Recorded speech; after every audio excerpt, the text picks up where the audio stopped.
Hello, everyone, and welcome to the Stephen King Cast, one man's musings on the works of Stephen King. Each week, I'll review one entry in the bibliography of Stephen King in the chronological order of publication. And what you're going to get out of this episode, it's not a review. It's not focused on any particular published work by Stephen King. Really, when this episode first came out, this came out in July 15th, specifically of 2016. And in this episode, you're going to get some reviews, some podcast reviews for me, some listener emails, and then the bulk of the episode was dedicated towards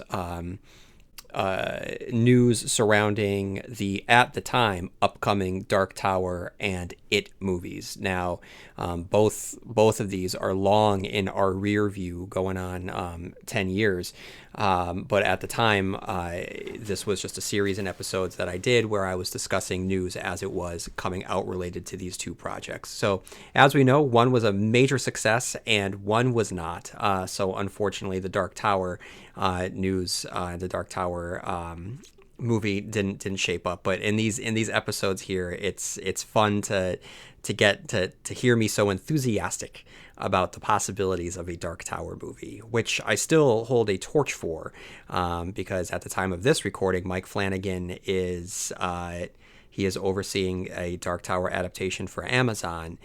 So though it may not be a movie, it shouldn't be a movie, nor should it ever been really a movie. I'm excited about that, but at the time, at this recording, definitely I was being optimistic. I was flying high on this podcast and all things Stephen King, and the crippling realization that the movie itself was a train wreck had not hit me yet. But there's a lot of good stuff, even though this isn't tethered to any particular published story by King.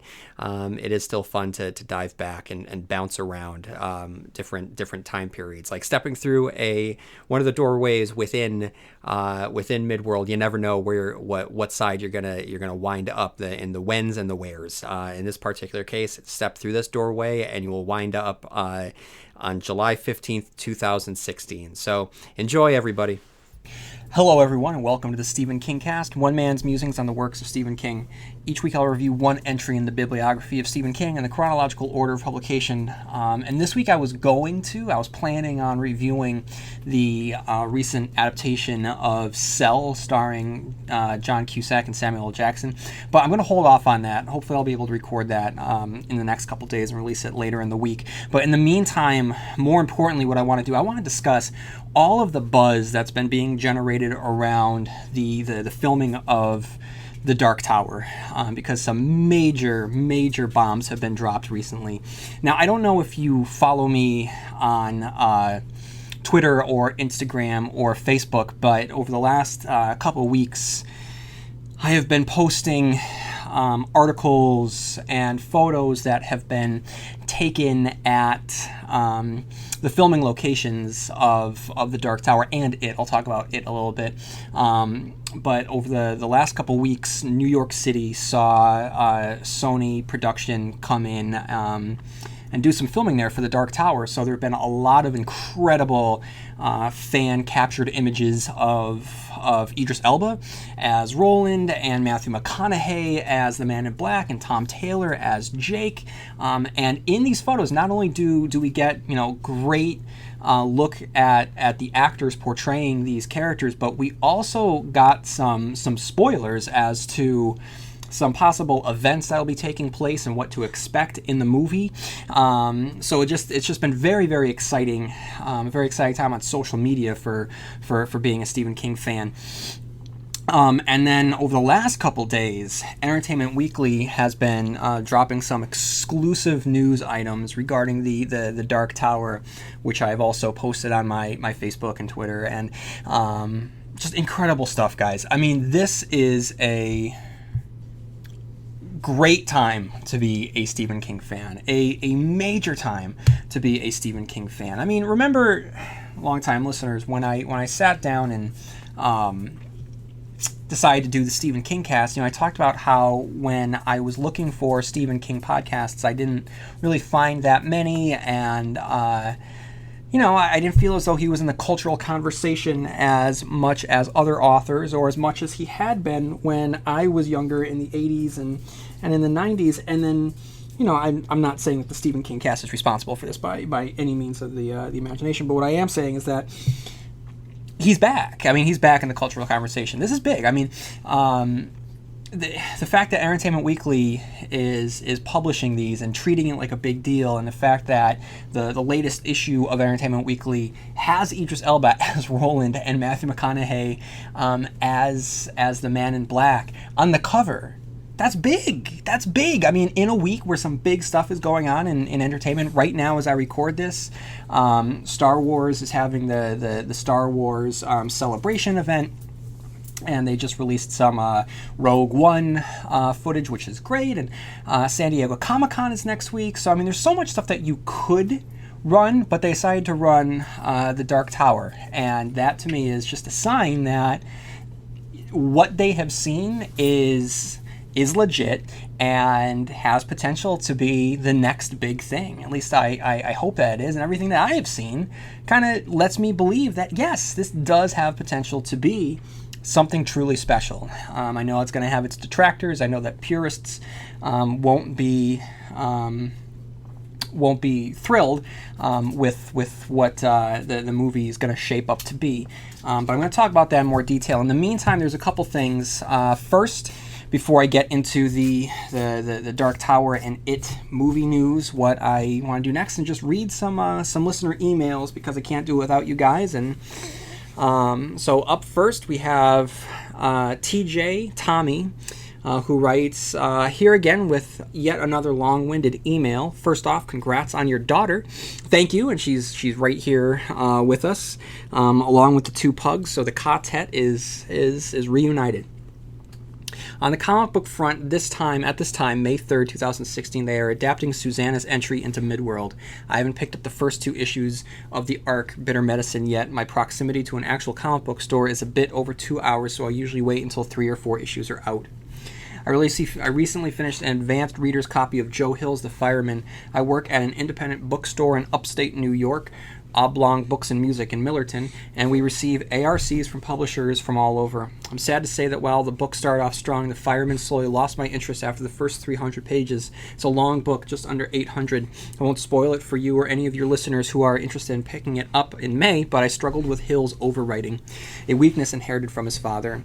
Don't be discouraged to not pick it up. The concept is fantastic. The main character is a complete badass, and the fireman is an awesome character as well. The marketing campaign is billing the novel as a post-apocalyptic end-of-the-world story, but it's not at all. It has more in common with his father's Cell novel, Lord of the Rings, oh my god, the Strain TV series, and Firestarter. There's one major plot point that gets tossed away so matter-of-factly it drove me crazy. There's almost 150 pages devoted to it, and the payoff was weak. I feel very strongly that marketing and the hype of the horror novel will yield mixed reviews only because the publisher is not marketing it as a fantasy/epic. I feel really bad about not being in love with the book, but on the other hand, I've been loving Lock and Key. Listeners of the Stephen King cast, if you haven't checked out this awesome graphic novel comic book series, please check them out. I blew through volume 4 and 5 this past week. I also finished an ARC called My Best Friend's Exorcism by Grady Hendrix, author of Horror Store. The elevator pitch is Mean Girls meets The Evil Dead, a little flawed, but I think fans of SK and JH, Joss Whedon, and modern horror movies will like it. I look forward to your review of End of Watch, The Fireman, If You Do It, and future podcasts. Keep up the great work. I'm already suffering withdrawal from your podcast. Do you have any to recommend? Your fellow constant reader, JT Tommy.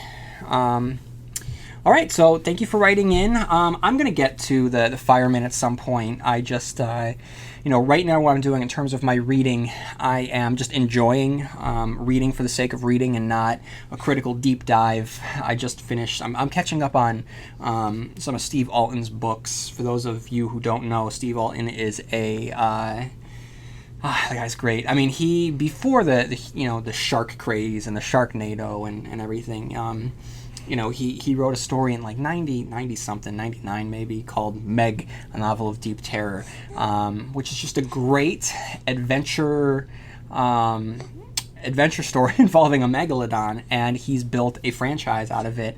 As ridiculous as it sounds, I mean, you get caught up in these characters, and even the megalodon itself. There's been a couple, and you care about these characters, and it's awesome. So I caught up on actually a sequel that he wrote to a story about the Loch Ness Monster called The Loch. So there's actually a sequel to that happens to cross over into the world of the Megalodon series that he has, and that was called Vostok, and it was great. Very, very mind trippy. And then now I'm reading Night Stalker is the latest in the Meg series. So after that, I want to read Justin Cronin's conclusion to his Passage trilogy. And then after that, I need to finish up the Pine Deep trilogy that I have planned for my October reviews to get that Halloween fix out there for everyone. And then after that, maybe I'll tackle The Fireman. I would like to get into it. I do support Joe Hill. I love his writing, and I love Lock and Key. I'm glad that you're finishing it up. That is an incredible story. And there's been some news developments on Lock and Key as well. We're going to be getting a television show, I believe I heard. So that will be great. Okay, and then we have Joanne, who writes, I've only recently discovered the brilliance of Stephen King. It was around 3 years ago that I got really interested in horror, and as a consequence became intrigued by the character of Pennywise the Clown, often considered one of the scariest characters ever. This led me to buying the book It, and I was hooked. As a child, I loved reading, but had found that university and starting a PhD resulted in reading becoming less of a priority. King has reignited my passion for reading, and I'm now working through all of his books, although not in chronological order, which in hindsight I wish I had done. Any spare moment I have spent immersing myself in one of his many different worlds. I have read around 18 books so far and would say that Pet Sematary and 11/22/63 are my two favorites at present. I document my progress through my Instagram account and love interacting with fellow SK fans, as none of my friends share my passion, so please check out my account, which is at JOBIS89. I found your podcast and have loved the episodes I've listened to. You highlight so many connections I previously missed and really make me appreciate how good Stephen King is. I'm currently halfway to The Dark Tower. I'm reading Wolves with a Kala and cannot wait to see how it all plays out. I'm equally intrigued by the movie. Long days and pleasant nights, sigh, Joanne. So Joanne, thank you for writing in. And good luck with the rest of the Dark Tower books. Make sure you listen to my episodes and feel free to write in your thoughts on the movie and the conclusion of the Dark Tower, because a lot of people have a lot of thoughts on the conclusion of the Dark Tower, myself included. So now with that said, let's talk about the Dark Tower. Let's talk about the Dark Tower movie news. Let's talk about the Dark Tower filming, guys. Let's talk about it. It's good stuff. I'm telling you, it's good stuff. Some of you disagree, and I disagree with that disagreement, and I know that everyone has a right to their opinion, but come on, guys. Come on. This is such a good time to be a Stephen King fan. I mean, what's happening right now is Stephen King is gaining a level of fan fervor, likes of which that, and George R.R. Martin fans get when they snap photos of Game of Thrones and the speculation around what's going to happen in the next season of Game of Thrones, and, Star Wars fans get, and it's big, guys, so let's just enjoy it. Maybe the movie won't be good, but for right now, what I would say is just enjoy it. Go along for the ride. This is cool. I mean, the entertainment industry right now is celebrating the love that we all have of Stephen King and the Dark Tower and It, and I want to make sure I talk about the film that they're doing right now of It. And I know that I've been kind of down on it in the past, not down so much as just disappointed because Cary Fukunaga, I know I always screw up his name, but Cary Fukunaga, when he left, I was just like, went from being what pretty much would have been guaranteed a great movie to, something that could just be good. I don't know. But no, lately what I've been seeing, I've been very, very excited. So I have a lot to talk about. I want to do a deep dive on all of the news that's been hitting regarding the Dark Tower movie. And I'll share my thoughts on the photos that they've been releasing of It as well. Okay, guys, so here's what we know of of the movie based on set photos that have been taken and the Entertainment Weekly stories. So the first of which, the plot revolves around, and I like this. So the plot revolves around Roland hunting down the Man in Black. Okay, so that's nothing new, but there's some change there. So hold on one second. One of my dogs is about to go after. Nope, never mind. So the Roland is hunting down Walter. Okay, now he's not necessarily driven by his quest to find the tower. So that I know is going to irk a lot of people. But think about this in terms of making this movie. Okay, a character needs an arc, right? So this to me makes sense. Roland's going to go on a character journey here as well as a literal journey. And so right now he has motivation, and his motivation is to find Walter, just like in the books. But the problem was with the books, I always had an issue with the fact that it was very ambiguous why he was hunting the Man in Black in the first place. Can anyone really tell me why? Can anyone get into the specifics here as to why he was going after the Man in Black? He knows that the Man in Black will lead him to the tower, but how? How will that happen? Does Roland know? How did Roland get on the tail of the Man in Black in the first place? These answers are very, well, there are no answers. It's just the whole thing is very ambiguous, and you accept it because that first sentence is so powerful. And actually, I should say now, I'm glad that I say this, is because there's going to be spoilers just for the rest of this episode. So if you don't know the end of the Dark Tower and you don't know the beat by beat structure of the Dark Tower and the ins and outs, cry off, come back when you have finished the Dark Tower, because I'm going to be talking about the end and things that might change. So spoilers for all Stephen King, all the Dark Tower. So in the in the book, Roland's trying to get to Walter because Walter's going to show him where the tower is, supposedly. That has been changed for the movie. Roland has given up on the tower, and instead he's just furiously hunting the Man in Black. He's a man on a vengeance quest, and I like that. So that, to me, still shows what we need to know of Roland, that he's driven, he's obsessive, he's solitary. Okay, he's consumed by a quest, except this quest is fueled by hate. Because in this movie world, Walter is responsible for the destruction of Midworld. Okay, so I don't know to what extent. I don't know if that means that he is responsible for the post-apocalyptic look of the place. I don't know what that means. I don't know. To me, if I was to interpret that, is that he's kind of being roped into the John Farson role, which to me makes sense. In my reviews of the books, I talked about how the John Farson character fit Walter's personification as Randall Flagg in the pages of The Stand. So it made sense to me. So Roland blames Walter for everything he's ever loved in his life, is dead, gone because of Walter, and he's just, I guess he has forsaken the tower for a vengeance quest, and I'm fine with that. In fact, the phrase "forgotten the face of your father" has come up repeatedly, and I think that this is how loyal this is going to get. I believe that, if I'm able to read into this correctly, that phrase will be a living, breathing point and part of this movie. It's not just going to be, a phrase thrown out there as an Easter egg to the fans. It's actually going to mean something. I think that Roland has forgotten the face of his father, meaning that he has given up his quest of the Dark Tower for a very personal vengeance quest, and I'm totally down with that. How does PwC take your company to the leading edge? We bring the sharpest minds in tech to your team, so you can bring the ideas that will transform your business. We are passionate about your industry, so you can walk into any room with every advantage. We're with you every step of the way, so you can know you're headed in the right direction. At PwC, we build for what's next so you can get there now. Let's get started at pwc.com/us/leading edge. Okay, so Roland is hunting the Man in Black, and the Man in Black, in turn, is just kind of bored. He's, I guess, just kind of holed up in Algel Ciento at the Thunderclap, the home of the Breakers, and he's just doing his thing, doing the work of the Crimson King, and the Crimson King is definitely mentioned, so which I think is awesome. And he discovers a boy by the name of Jake Chambers who has, and this is the term that they use, the shine.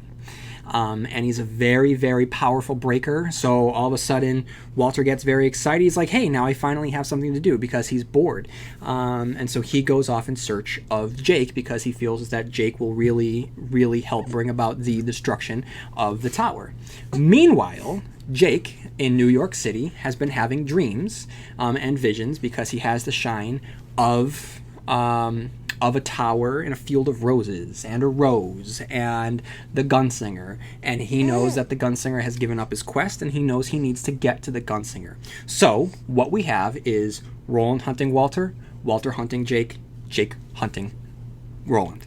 So that to me shows a very specific structure that is a circle, and we know that circles play a very large part in the Dark Tower saga. So this, to me, that's Ka personified in our character arcs within this movie. So a couple things. Let's break this down a little bit. One, I understand why they did this, because it gives each of these characters motivation. Jake in the Gunslinger is little more than just a tool. He's kind of just a MacGuffin, right? He's not much of a character. He's a walking symbol. So now this character is not going to be passive. He's not going to be inert. He's going to be a proactive character. Everyone has a specific goal, and I like that. So I also love the fact that it's called The Shine. I mean, come on. I mean, how, if you're a Stephen King fan, how can that not just make you go, okay, that's pretty awesome, that they're actually using that term for it. That's such a great Easter egg. And I know that some people will be upset that Jake has the shine. Well, I mean, I guess my argument would be this. In the books, it was revealed later that Jake has the touch, and the touch is just a mid-world term for what the shine is. So Jake did have the shine, and we did have the forces of the Crimson King abducting those with psychic abilities in order to break down the tower. And we have a very specific story in which the forces of the Crimson King discover a very, very powerful breaker who happens to be a boy and abduct him, and that's in the pages of Black House. So this, to me, is very much in keeping with what Stephen King has written. So I guess I'm not upset by these kind of changes for a couple reasons. One, and the director or Stephen King, or no, I think it was actually the writer of the article. I mean, the way that he phrased it, I had phrased it before, is that the way that they're approaching it, it's like making a comic book movie adaptation. And when, Marvel Comics, makes a movie starring one of their characters, they look at the character's rich history and they find the truth in that character. They boil that character down to its essence, and they take elements throughout that character's history to craft a movie. And that's what they're doing here with the Dark Tower. And also keep in mind the fact that it's called the Dark Tower and not the Gunslinger. All right, it's telling its story. It's going to be familiar to those of us that have read the books, but it's going to be different enough, to be unpredictable. All right. And that to me makes sense because, think about it this way, guys. The way that Stephen King composed these 7 novels, I know that some people would just want it to be, movie 1, The Gunslinger, movie 2, The Drawing of the Three, movie 3, The Wastelands, and so on and so on. But it wouldn't work because if we did it that way, we'd only get one movie, and that would be The Gunslinger. And it'd be great for purists, but I don't foresee people seeing that movie to warrant 6 subsequent movies. If you look at that book, and I enjoy the book for what it is, it's a book, and it works well because of the literary devices that are on display. It's very heavy in imagery, but it also just celebrates storytelling and how to tell stories and the power of storytelling. Our characters literally tell each other stories. Roland tells his story to Brown. Jake tells his story to Roland. Man in Black tells his story or a story about the creation myth and what the tower is to Roland. So there's stories within stories. And but it's very, very literary with a capital L. It's the work of a very early author who's flexing his muscles and getting these images on paper. And it just feels out of sync with the rest of the books. It lays the groundwork, and it could have been its own thing. And if he never picked it up, I never would have been like, oh, I really wonder what's happening with that gunslinger character. It feels like a complete story. We have a man who's going on a mission. We know that he'll continue the mission, and one day his destiny is out there. That's a story, but he continued it, and then really with the drawing of the three, we start to get the sense of what this story is going to be and who these characters are, and he starts to flesh out the mythology more. But every subsequent book adds more and more and more that, I hate the term made it up as you go along, but he did. And he added to it more as it went along. The Crimson King wasn't created until 1994, not even in the pages of the Dark Tower, but the pages of Insomnia, and he's first mentioned in 1997's Wizard in Glass for our Dark Tower characters, and doesn't really play a part until the final books, and even then, this is why it's a spoiler. King subverts every expectation that we have of the Crimson King, and even then, his involvement is very. You can interpret it in many ways. But the way that he is brought into it, it would be like if Voldemort isn't brought into the Harry Potter mythos until the last couple books, or if Sauron isn't revealed to be a villain until the last couple pages of Return of the King. I have no problem with them taking elements from the later books and shifting them into the earlier parts of the narrative, because to me that makes sense. If we now know who the grand villain is, why not lay down that groundwork earlier in the books, or earlier in the story, so that we have a very clear-cut understanding of what our story is going to be? That, to me, that's not an issue. And I actually applaud them for doing that. I like that. We know that the Crimson King is trying to break the tower. We know that he employs the low men and the vampires and the Taheen. And Randall Flagg is his chief emissary. So if we have that information, why not use that information to the best of our ability to tell a story that includes it? So that's the way that I see it, and I have no issue with that. And I'm gonna get giddy hearing the term the Crimson King. And so when we have our final confrontation with the Crimson King, it comes in stark contrast to how he was presented in Insomnia and referenced in Black House. Now, in the pages of Insomnia and Black House, he was this incredibly powerful, basically the devil of the Stephen King universe. And I've talked at length about this and what this means and what the expectation was. And King completely subverts that expectation by revealing to be just a screaming, unintelligible, insane Santa Claus-looking guy just locked on the balcony of a tower.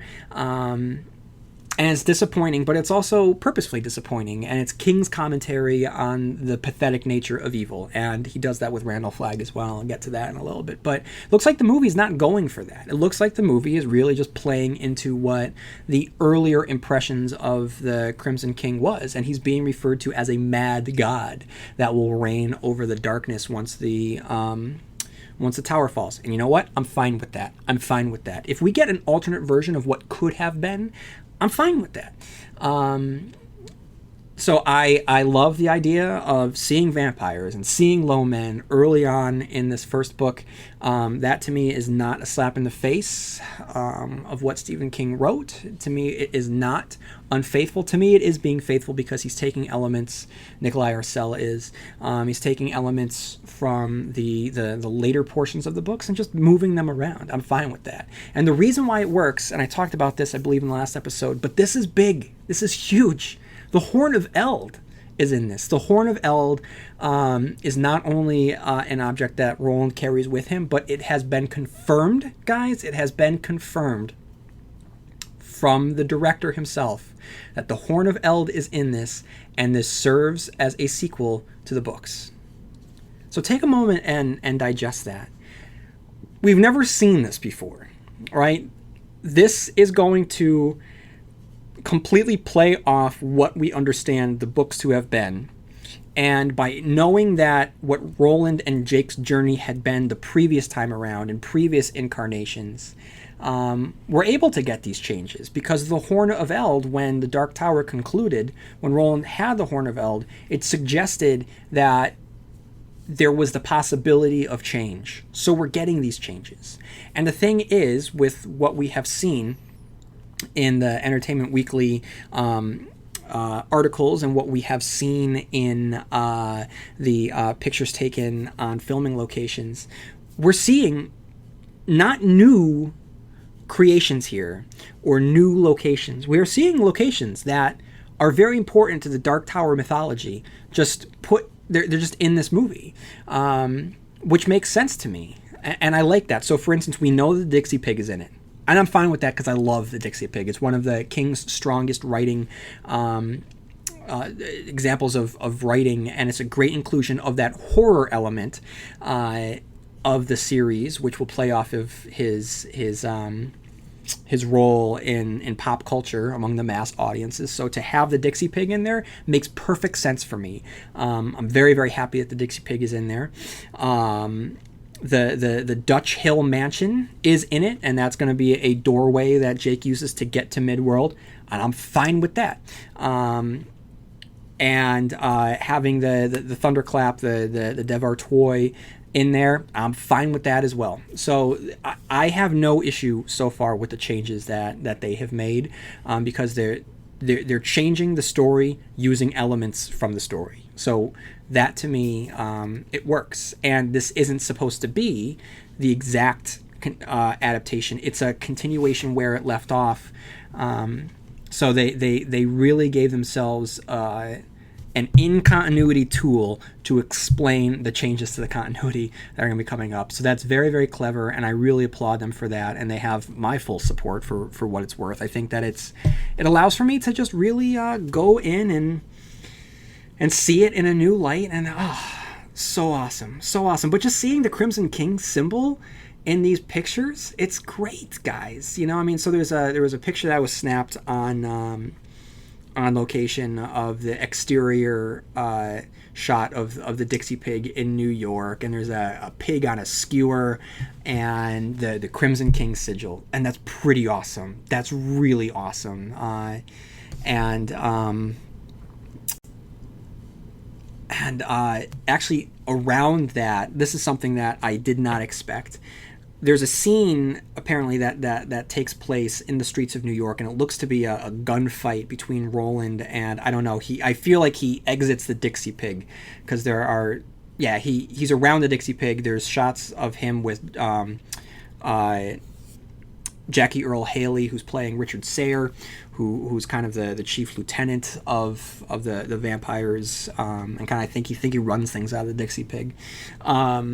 So it looks like Roland is having a face-off with him and his vampires, and shooting his way through them, and there's rubble in the streets, and there's an awesome shot of Idris Elba holding the gun, kind of pointing towards the camera, and in the background there's a sign of a storefront, and the sign says Barlow and Strakers. So we have our psychic ability being called the Shine. We have an Easter egg from Salem's Lot. That's awesome.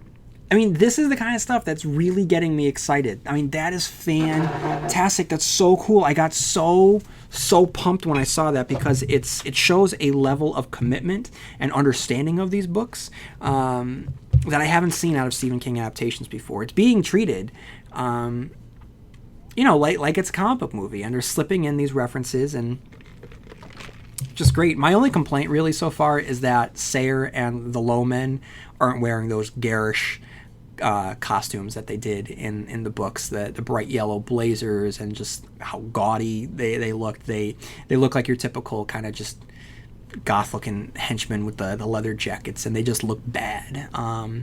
But I mean, King was making a statement upon what evil was in the books, and how pathetic they were, and how they were garish, and they they're just, you can't take them seriously because they're just fools. They're bumbling fools. That's what evil was in his books. And it doesn't look like we're getting that. It looks like we're getting evil is evil here, and I'm fine with that. If the Crimson King is actually a mad god and not some shrieking Santa Claus, then that evil is evil. And it looks like we're getting that with the Man in Black as well. So from what I understand, he's just chilling in the Devortoir, and he is bored, and he respects Roland, and Roland kind of completes him because he's kind of giving him purpose, and there's just a singular nature to Roland that he really respects. He loves Roland in that regard, and he just likes the fact that he's being hunted by this guy, and I love that relationship already. And I guess that he's just kind of trash talking Roland using some crystal balls. So I also really like that. But from what I understand, if I'm reading this correctly, and if he is responsible for the destruction of Midworld, that to me speaks to his Randall Flagg persona. Now, they can't call him Flagg due to the studio rights, but if they play up the version that people fell in love with The Stand, that to me makes perfect sense. So if we're getting like a very Randall Flaggish version of Walter, which is ridiculous to say because they are the same character, that to me also allows for fans to enjoy what was not given to us in the books, because in the books, if you remember, Walter was just really a middling character. By the end, he was a bumbling buffoon who is taken out like a chump in the final pages of the Dark Tower by Mordred, in a scene that I love because it really just says, hey, we should not be celebrating this guy. But he kind of bought his own importance here. He thought he was more important than he was. He considers himself to be, Roland's greatest enemy. But Roland, in a later scene, Roland thinks of him and he says, he was not Roland's greatest enemy. He was his oldest, he'll give him that, but he wasn't his greatest. So, Flagg, Walter Martin, the Man in Black, he drank his own Kool-Aid. He thought he was more important than he actually was.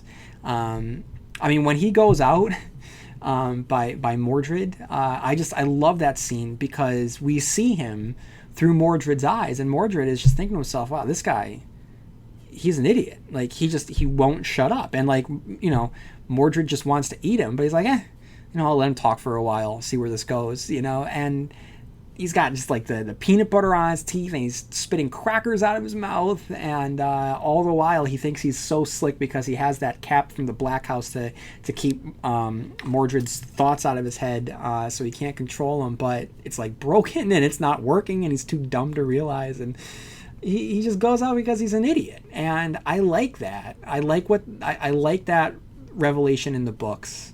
King, like I said, subverted our expectations on Flagg because the shadow of Flagg grew long, but the actual man was not as scary as he thought that he was. But it looks like in this movie he's gonna be scary. He is a respected face of evil among the villains, and he's the Crimson King's right hand man, but he's also the Man in Black, meaning that he has his own plans. So I really like that.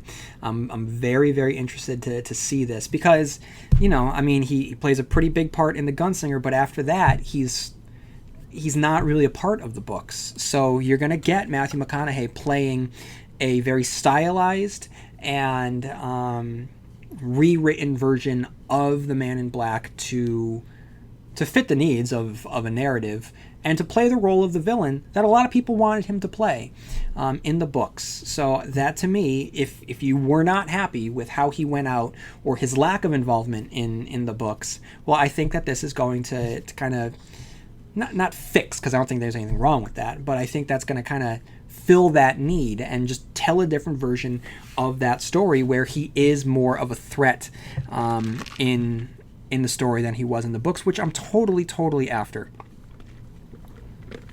And then in the articles from Entertainment Weekly, Stephen King is kind of being asked about his connections and when asked about Ted Brautigan from Hearts in Atlantis, they can't use the name Ted Brautigan because of rights, but there will be an older Breaker on in Blue Heaven that had been abducted, long before. So though his name won't be Ted, to me it sounds like he's going to be a Ted analog. So in spirit, Ted will be there. I think that's pretty cool.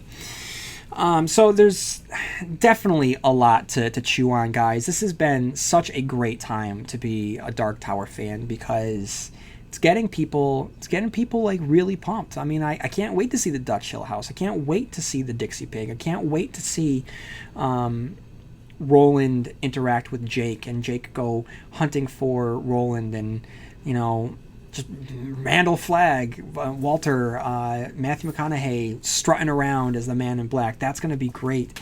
I'm very excited now to see what the vampires look like. And there's shots, guys, from Entertainment Weekly of Roland in Midworld that looks so good. And Jake standing by himself in the desert, and it's the guns. It's the Dark Tower, guys. It's the Dark Tower, and it feels like the Dark Tower. It feels right. It feels true. I'm pumped, and I can't wait to see what else that we're gonna get. So all you need to do is just go on over to Entertainment Weekly. All the articles are online. I tried finding the magazine. They said it was supposed to be out today. I've gone to Barnes & Noble. I've gone to 2 different other stores to try and find it, but it's not there. So I'm going to keep trying to find it because this is definitely something I want to buy and just soak up and just read. Oh man, I can't wait for that first teaser. I can't wait. I mean, if so much love and fandom is going into this, and they're doing something as nerdy and inside as bringing the Horn of Eld as a plot point, then I can't wait to see the level of faithfulness that they're going to bring with the teaser trailer. And I have no idea when that's going to be, but oh man, I can't wait. So I'll definitely be speaking more about the Dark Tower filming when more stuff, when more news hits. So keep your eyes open for StephenKingcast episodes, and just, keep following me on Twitter and Instagram and Facebook because I like to post a lot there. Oh, one last thing. San Diego Comic-Con is coming up soon, and Sony will not be there. However, it doesn't mean that the Dark Tower will not have a presence because it appears as though Beryl Evans, the author of Charlie the Choo Choo, will be at Comic-Con and will be at a booth signing copies of Charlie the Choo Choo. If this is true, then this is incredible, ingenious, next-level marketing on the part of Sony. This is what I'm talking about. This is why I have a lot of faith, because it's clearly being made by fans here. So, from what I understand, the day will be July 22nd. I believe that is the date, and the booth will be. Let me see. I believe it's 1108. Booth 1108, and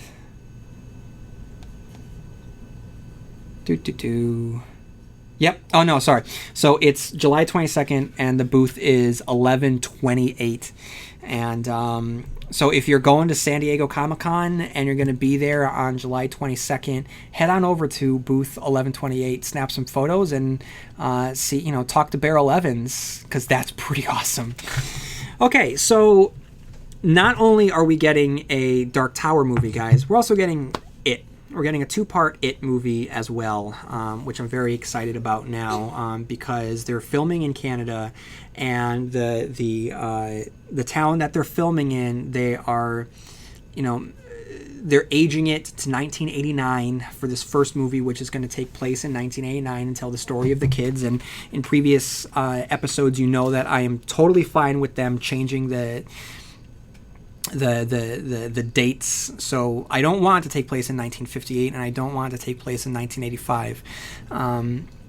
I'm fine with them changing it to taking place in the 80s. I think that the 80s had enough of a sensibility with Amblin films and kids on bikes. Stranger Things comes out today. I can't wait to start watching that. And that to me feels very... that to me is the sensibility of the 80s that I think that the It flashbacks can tap into. So... just what they're doing, I'm all about. The town that they've chosen to film in looks very much like Derry. They have a Paul Bunyan statue that they've built for it. Looks like it's going to be taking place around the 4th of July.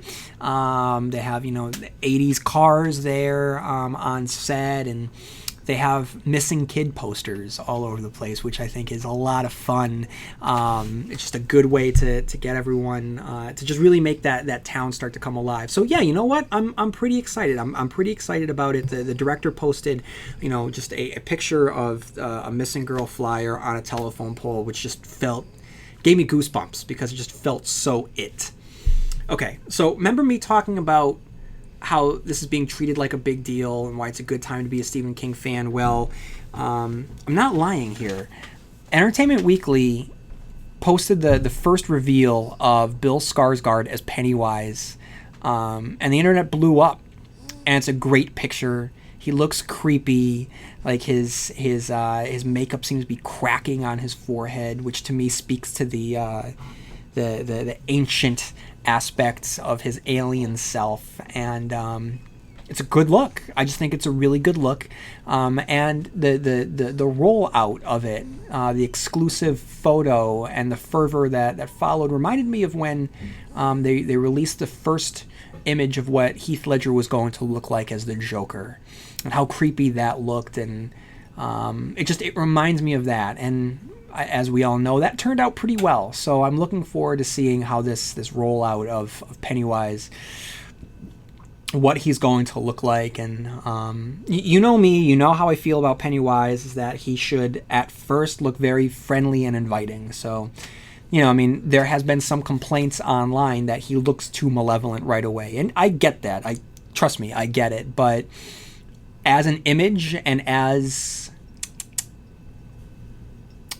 an evil character and one of Stephen King's most recognizable characters, I think this is a good look for him. He's got yellow eyes, which is such a Stephen King thing. It's just, I'm down. I'm completely down with it. So between this and The Dark Tower, it's a great time to be a Stephen King fan.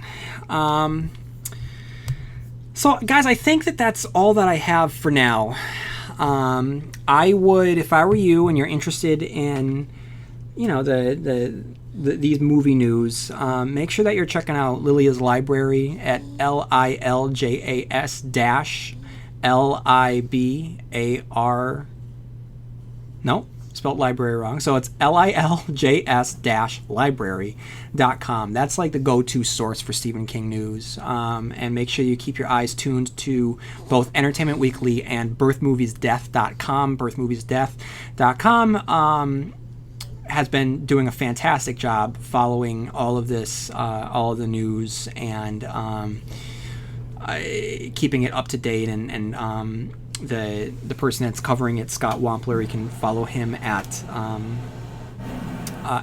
Limited Paper on Twitter, because he tweets all the time, and he's getting some good scoops. So if you are interested, make sure that you're checking those sites, because these are definitely the sites to be checking out. So head out to your grocery store, head out to your bookstore, pick up your copy of Entertainment Weekly, who on the cover has Roland the Gunslinger and Walter the Man in Black. That's pretty awesome. It's a pretty cool world that we're living in right now, where that's the case. So, all right, everyone, that's all that I have for this week. I hope that you enjoyed it. And if you have any thoughts that you want to share on Stephen King, please write into stephenkingcast at yahoo.com. You can follow me on Facebook, Blue Sky, TikTok, and Instagram. And if you have any time on your hands, leaving a review on any of the podcast platforms that you use to listen to the Stephen King cast would be greatly appreciated. Thank you so much, everyone. And may you have long days and pleasant nights. And I'll see you here next time, where MOON spells Stephen King cast.